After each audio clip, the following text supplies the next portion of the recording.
Now we're heading to the next lake in Barangay San Lorenzo, San Pablo City, the one of the prestigious lake in our city.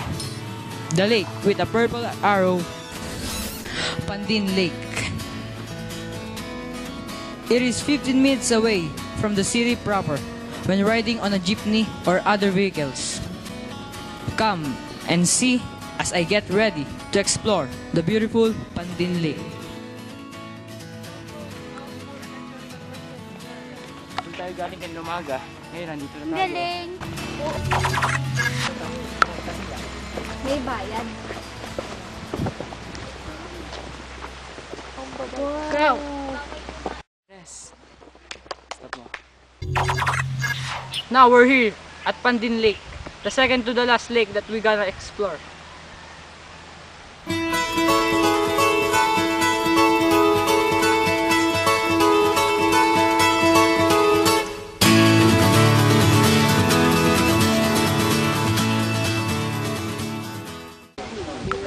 We're here at Pandin Lake.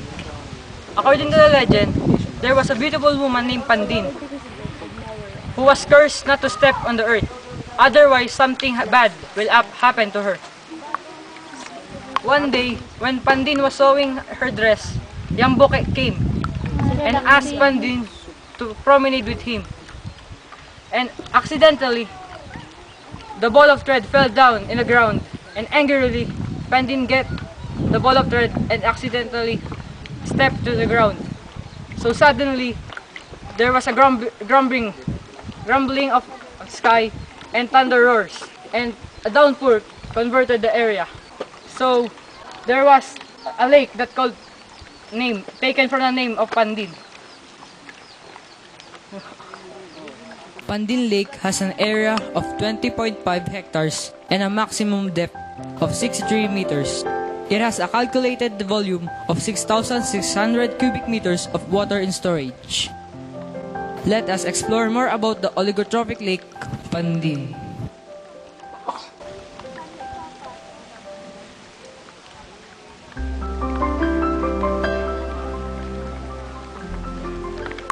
Now we're here at Pandin, and beside me is our tour guide, Mr. Arvin Karandang. I have a few questions to you, sir.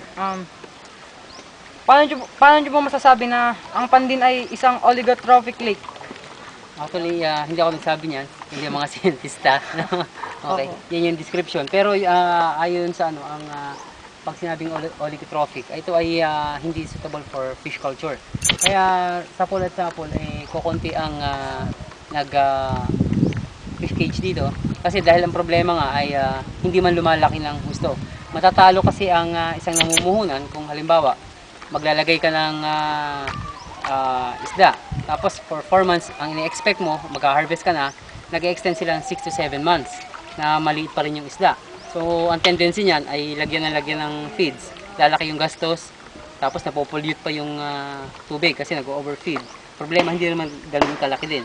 So, hindi nag-prosper yung fish culture dito. Pero, blessing in disguise kasi nabuhay naman yung turismo dito sa Pandin. At talagang last year alone ay may 8,000 na turista na nagpunta dito sa Pandin. Namasyal, rafting, kumain sa gitna ng lawa, sakay dito sa raft.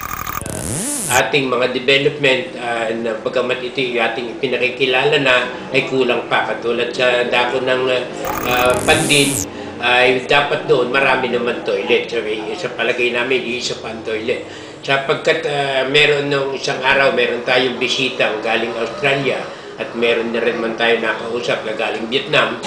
Ay ang sabi nila, kung meron tayong mahuhusay na toilet facilities, ay sapat na naman yan para tayo ay maka-attract. Sapagkat ang problema natin dito ay kulang at hindi mataas ang uri ng ating mga company. Yes, Sir, speaking of raft, siguro na may bayad po to. Yeah. Sa tingin nyo, magkano po yung bayad? Actually, ang singilin ay 180 per head na sa rafting. Kasi hindi biro ang balsa. Lahat ganito kalaki yung ibabalsa mo, magro-row ka, papunta ron, pabalik. Ang problema pag malakas ang hangin tulad dito, ang hangin ay pupunta rito sa direction na to, kung going against the wind ka, doble yung effort mo. So hindi ganun ka, actually hindi mahal yung 180 per head dahil sulit naman.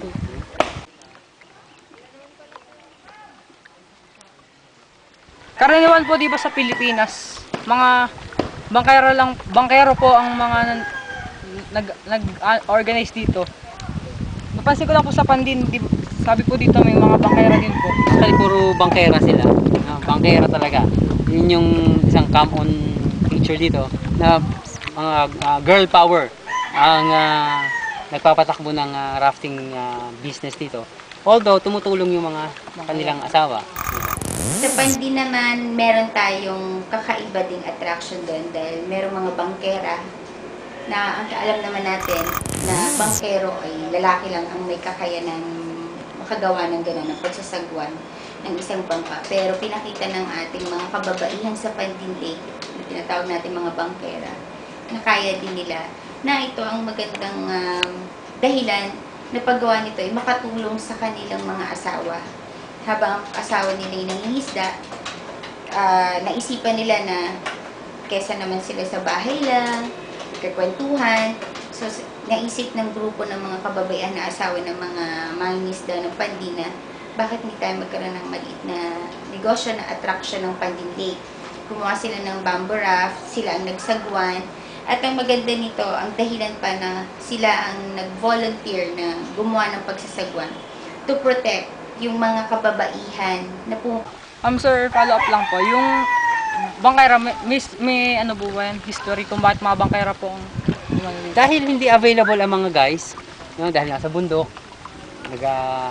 halaman, so sino available? Yung mga ladies, marunong naman lahat mag-rafting. Pangalawa ay sila yung wala pang ginagawa, sayang din yung kita. Ayun po, example ng mga bangkera, sir. Ayan. Kita nyo?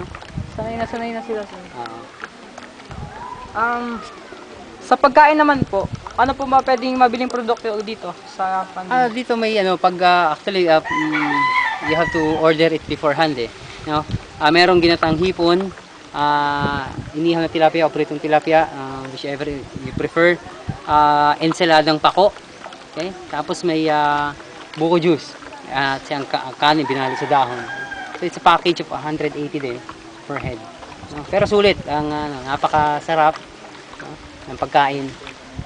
So, sino po nagluluto ng mga pagkain? Sila lang din. Mga bangkera din po. May yan sila, may mga hindi raraft, sila naman yung magluluto, prepare. So, for our last question, sir, ano po ang masasuggest natin na pwede pang ma-develop dito sa Pandin? Actually, walang kailangang i-develop dito kasi ito yung pambenta niya, no? Yung natural na itsura niya, kung saan ay Bilang po ang Pandin ang tinaguri ang isa sa mga pristine lakes, among the 7 lakes, paano po natin mapapatunayan ito? Kita mo naman, no? Makikita mo sa itsura pa lang, no? Malinis siya. Dahil yun nga, una ay kukunti naman talaga yung nasa paligid. Pangalawa ay tuloy-tuloy yung labas ng tubig, yung exchange of water, may outlet doon na malakas. At kita mo sa klase ng tubig. Now, we already discovered the wonderful Pandin Lake. 1:3. Through him, all things were made. Without him, nothing was made that has been made. So we are very blessed, and we should thank God for this lake, for its beauty and natural image. And this is my story. This is John Ernest Reyes Salaw. At doon po sa amin, ito ang lawa.